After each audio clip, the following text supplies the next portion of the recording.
Hello and welcome to the Capitol Report on NTD Television. I'm Steve Lance. Here's a look at some of the stories we've been covering for you today. Ukrainian President Zelensky delivered a heavy speech to Congress and the American people today. What did he request and how did Congress respond? And what about the White House? We bring you the latest announcement on what the U.S. is committing to and what it's not. A former member of Congress is running to take back his seat in the United States House of Representatives. We ask him how he'd resolve the many issues pressing the country at this current time. Ukraine's President Volodymyr Zelensky made an emotional plea to a full chamber of Congress today. He wants more sanctions and U.S. help with sending more Polish fighter jets for the Ukrainian military to use. Here's NTD's Melina Wisecup with the details. President Zelensky today imploring Americans to remember the times when our home was under attack during Pearl Harbor and 9/11. Being the leader of the world means to be the leader of peace. He proposes creating a new alliance called U-24. This after Zelensky admitted that the possibility of Ukraine joining NATO is unrealistic. Zelensky thanked the U.S. for the sanctions on Russia so far, but he calls for more. All American ports should be closed for Russian goods. Peace is more important than income. To create a no-fly zone over Ukraine to save people. Is this too much to ask? Humanitarian, no-fly zone. Something that Ukraine, that Russia would not be able to terrorize our free cities. His calls for the U.S. to establish a no-fly zone were expected, and as for now, unlikely. U.S. officials warn that if American forces were to enforce a no-fly zone, it would escalate the conflict. President Biden has repeatedly said it could start a World War III. Lawmakers from both sides are pressing Biden to at least give Ukraine the help needed to close their skies themselves. Immediately, what we should do is be creative, figure out ways to facilitate the transfer of these weapons into Ukraine immediately. And I do believe with that, we can close those skies and start saving the lives and stop the bombing. Today, a large group of Republicans telling reporters that they hope to pressure Biden enough to change his mind. And we should provide the means for him to enforce that no-fly zone. Whenever Congress is pushing, then the media echoes. And then what we have seen recently is that the president will finally give in and act. So Congress must keep pushing. Melina, it's clear that Congress is in overwhelming support of Zelensky and asking President Biden to do more. How is Congress responding to this? Well, Congress members are pressing the administration, continuing to press the administration to do more to hold Russia accountable and support Ukraine. Specifically, the Senate Republicans that we heard from today are calling on the administration to implement every single action they can aside from directly enforcing a no-fly zone. So some of those Republicans today said that they're calling on the intel community to change its posture, to change its mentality about this. They said they've been in briefings with the intel community, and the way the administration is approaching this, they're approaching it as if Ukraine has no chance of winning. So those Senate Republicans we heard from today are really calling on the administration to change its mentality and look at solutions from a prism of Ukraine can possibly win this war. Now, aside from that, Senator Ted Cruz specifically wants to zero in on the energy sector. So his idea is that if we can focus more on American energy production, we can then export that energy to Europe, which is right now so heavily dependent on Russian energy. So Cruz's idea on this is that if Europe can move away from Russia and move toward America, it would really severely financially cripple Russia's economy and essentially defund Putin's war. Now, those are all theoretical talks. As far as what Congress is doing right now, leadership is working to pass through a bill to revoke Russia's preferred trade status. Biden requested Congress to do this last week, and leadership is hoping to pass this by the end of the week. So this is the latest action Congress is taking in hopes of having Russia de-escalate and cripple their economy. Steve, back to you. Melina Wisecup reporting. In a response from the White House, President Biden is pledging hundreds of millions of dollars in new aid for Ukraine.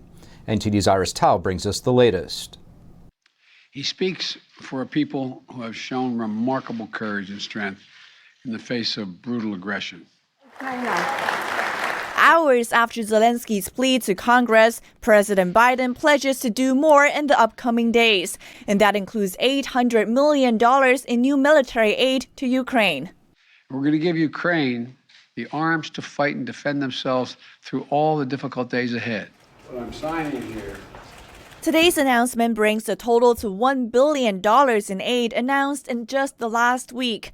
The new funds are going toward 800 anti-aircraft systems to stop Russian planes, 9,000 anti-armor systems to destroy tanks, as well as small arms such as machine guns and grenade launchers. These are direct transfers of equipment from our Department of Defense to the Ukrainian military to help them as they fight against this invasion. And I thank the Congress for appropriating these funds. But both Biden and the White House today said they believe the war has no near end in sight. What I would note is we haven't seen any effort to de-escalate from President Putin and from the Russian militaries. And there are two things that President Biden did not address today, which was not a surprise. No deal on establishing a no-fly zone over Ukraine, and no news on giving the country fighter jets. Reporting in Washington, D.C., Iris Tao, NTD News. Oil prices have been dropping for a number of reasons. Talks between Russia and Ukraine and major lockdowns in China are potentially reducing demand. According to AAA, falling oil prices have halted a daily surge in gas prices. Prices had skyrocketed from $2.80 last year to $4.31 as of late. On Wednesday, prices saw a slight decline, but not fast enough, according to President Biden, who in a tweet on Wednesday said oil prices are decreasing, gas prices should too. And Senator Chuck Schumer said that he would call upon gas and oil company CEOs to testify before Congress as to why gas prices have not yet gone down. Over the past few days, oil prices have actually been decreasing, but the price of gas at the pump has not. America is facing an unparalleled energy crisis, and inflation has been soaring to record levels. Former Congressman Dr. Paul Brown is running for Congress again. We're happy to have him here to discuss. Dr. Brown, thank you so much for joining us on the Capitol Report. Thank you. I'm honored to be with you. You were a former congressman, now running for Congress again in Georgia's 10th district. You used to serve on the subcommittee for energy and the environment. Some Democrats are saying we need to ramp up domestic oil production a little bit, but at the same time they're saying we should not unleash American oil, as well as calling for more clean energy. I guess my question is, why can't we do both at the same time? We can do both at the same time. They're just delusional, and they've bought into this idea that we have human-induced global warming, and they're just continuing to push for that. The reality is that right now, wind and solar are not economically viable without government subsidies, and it's creating more and more debt. Hopefully, eventually, they will be economically viable, but they're not today. And we actually need to ramp up our oil production. We need to do everything we can. Of course, God tells us we've got to be good stewards of our environment, and we should be. And we've been the best stewards worldwide of our environment, and America is way far ahead of all other countries of the world. But the Democrats want to continue to push their radical environmental agenda, the Green New Deal, etc. We need to make our country energy independent, and the way to do that is by uncapping wells that are already capped off. We need to put out leases. We need to use all the energy resources we have as a nation and make America energy independent again. Now, with that said, do you see a short-term solution to get energy prices down? Americans are, freaking out at the pumps right now. Yeah, absolutely. In fact, if President Biden would come on the TV this evening and say we're going to open up the Keystone Pipeline, we'll see gas prices, I think, plummet overnight. The President Biden just said recently that the inflation, the high cost of gasoline, all the energy is all because of the Russian invasion of Ukraine, and that's a bald-faced lie. He knows better than that. It's his radical environmentalist policies that have created all of this, and we've got to lower the cost of energy. Where poor people and senior citizens are being hurt the very most by these radical policies of the Biden administration. And if he would reverse those overnight, we'd see cost of gasoline and diesel fuel come down markedly. So I want to ask you, how concerned are you that the CCP is working behind the scenes to weaken the United States, especially while the country's focused on the pandemic and putting out all of these other fires throughout the world? Well, you're absolutely correct. And Dr. Fauci has been conspiring and collaborating with our enemies, the Chinese Communist Party.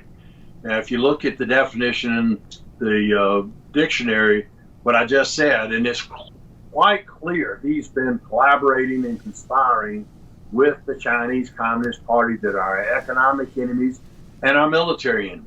That's the definition of treason. When we look into the truth about COVID and we look at all of the issues that are concerned, then if the evidence is clear, and I think it will be, but we'll see, we will look at it totally in an unbiased, non-political, totally scientific basis. If it is clear that Dr. Fauci has been conspiring with the Chinese Communist Party, if it's clear, as I believe it is, that he purposefully is causing people to die by getting the FDA to outlaw life-saving treatments. I, as a physician, prescribe ivermectin or hydroxychloroquine for my patients. I have yet to have one go to the hospital at all. The pandemic era of free money is coming to an end. The Federal Reserve is increasing interest rates for the first time since 2018. The FOMC raised its policy interest rate by 1/4%. The Fed hopes to use rate hikes to fight inflation. These supply disruptions have been larger and longer lasting than anticipated, exacerbated by waves of the virus here and abroad, and price pressures have spread to a broader range of goods and services. Interest rates have been kept at zero since the pandemic had started. This has helped businesses and consumers to borrow and spend money, but now supply is struggling to keep up with demand. Inflation hit a 40-year high in February. Some experts worry that a recession could occur next year. The Fed is projected to raise interest rates 7 times this year. And President Biden is withdrawing Sarah Bloom Raskin's nomination for vice chair of the Federal Reserve. This comes one day after Democratic Senator Joe Manchin publicly opposed this pick.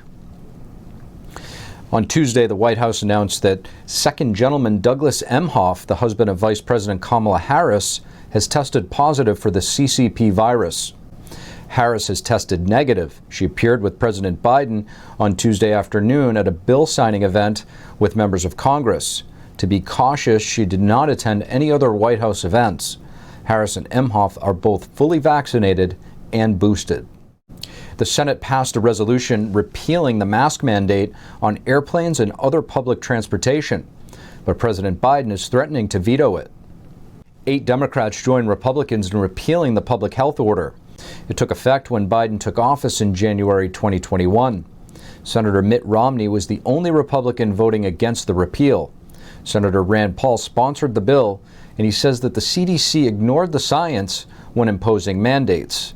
8 Democratic senators crossed party lines voting in favor to eliminate the federal mask mandate.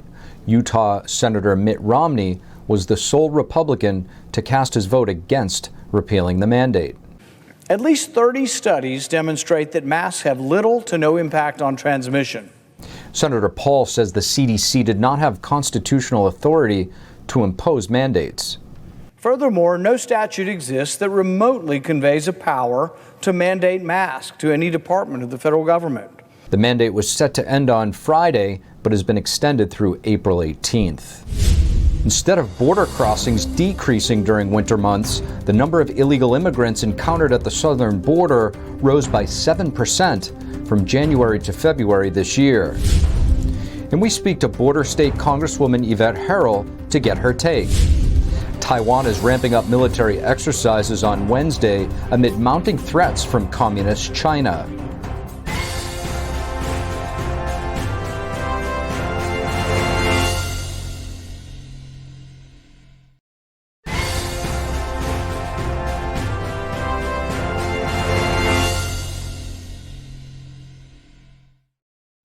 Hello and welcome back to NTD's Capital Report. I'm Steve Lance. The Biden administration is giving Afghans who fled their country during the Taliban takeover 18 more months in the United States. Afghans who entered the U.S. by March 15th will be able to apply for a temporary protected status. The status would be set to expire in September of 2023. The protection is intended to keep Afghans from returning or being deported into unsafe conditions in Afghanistan. It would also allow the protected individuals to reside and work in the U.S. According to a statement by the Department of Homeland Security, the protected status will also provide additional protections to certain Afghans who supported the U.S. military, diplomatic and humanitarian missions in Afghanistan. The number of illegal immigrants attempting to cross the southern border rose by 7% from January to February of this year. That number has also quadrupled since the winter of 2020. According to U.S. Customs and Border Protection, instead of decreasing during winter, the number of illegal immigrants encountered at the border has risen. That's 165,000 people who were stopped attempting to cross into the United States in February, 11,000 more than in January. An increase in the transport of drugs into the U.S. has also increased during the month of February. Methamphetamine seizures rose 97%, and heroin seizures spiked by 173%. The China threat and the crisis at the southern border are two issues that have many Americans concerned. We asked border state member of Congress Yvette Herrell about both of these issues. We specifically asked her if in the midst of the Ukraine war, if the crisis on the southern border has gone away. Congresswoman Yvette Herrell, thank you so much for joining us in the Capitol Report. I'm glad to be here. Thank you so much. Now, Congresswoman, you represent a border state in New Mexico. So many different things have transpired over the past few months. This issue seems to have almost hit the back burner. Is it still an issue on the southern border, specifically in your state? It's 100%. It's never gone away. You know, over 2 million people came into this country illegally last year. We see the numbers continue to grow every month. You know, January was the highest record month. I think February will be a little bit lower because of the cold weather we had, but nobody's talking about the illegals that are pouring in from over 150 different countries. Nobody's talking about the fentanyl crisis that now is the #1 killer of people between the age of 18 and 45 as it relates to overdose. Nobody's talking about the child molestation, the human trafficking, the uptick in crime, and every state is now a border state. And you're right, I represent 180 miles of southern border, but because this administration has failed at securing our border, now every state in the nation is a border state. Now, Congresswoman, when it comes to China, do you think that there's anything that the U.S. can or should do to prevent a more fortified Russia-China alliance in the process of this war? Well, I think as a nation, we need to be looking at the bigger picture and ensure that history doesn't repeat itself, as in China looking at Taiwan, looking, back now to see what Russia's done with Ukraine. But one of the things I think we have to and must do is ensure that we are not reliant on our adversaries for medical equipment, pharmaceuticals, which we are right now with China. So let's bring that manufacturing home. Let's ensure that we are putting all of our assets in America, investing in Americans, and utilizing the resources and the bright minds we have here. And I've actually introduced a bill to do just that, bring back the manufacturing of medical goods and services and pharmaceuticals. But we are at just a tipping point right now, I think, globally.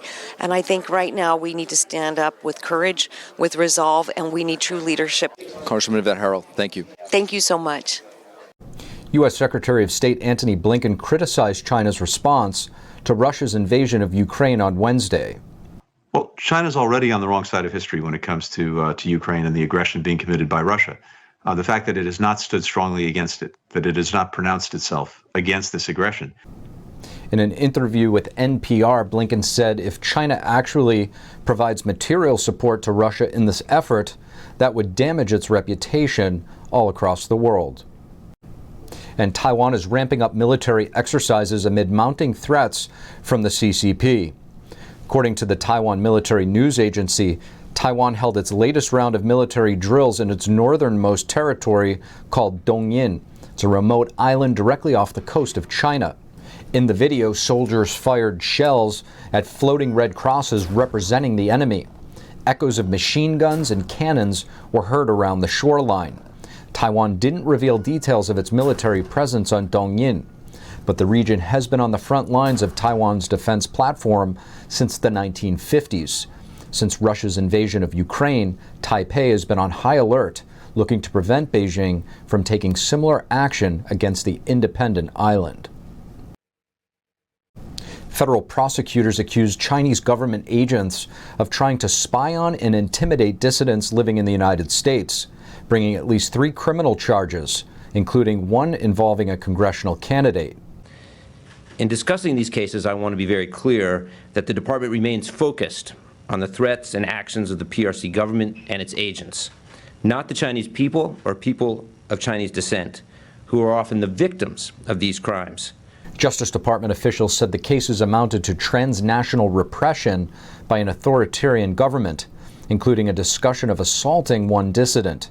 In one of the cases, the co-conspirators sought to interfere with federal elections by allegedly orchestrating a campaign to undermine the U.S. congressional campaign of a Chinese-born U.S. national. This activity is antithetical to fundamental American values. We will not tolerate such repression here when it violates our laws. And that's all we have for you this evening on the Capitol Report. Thank you for tuning in. From Washington, D.C., I'm Steve Lance, and we'll see you tomorrow.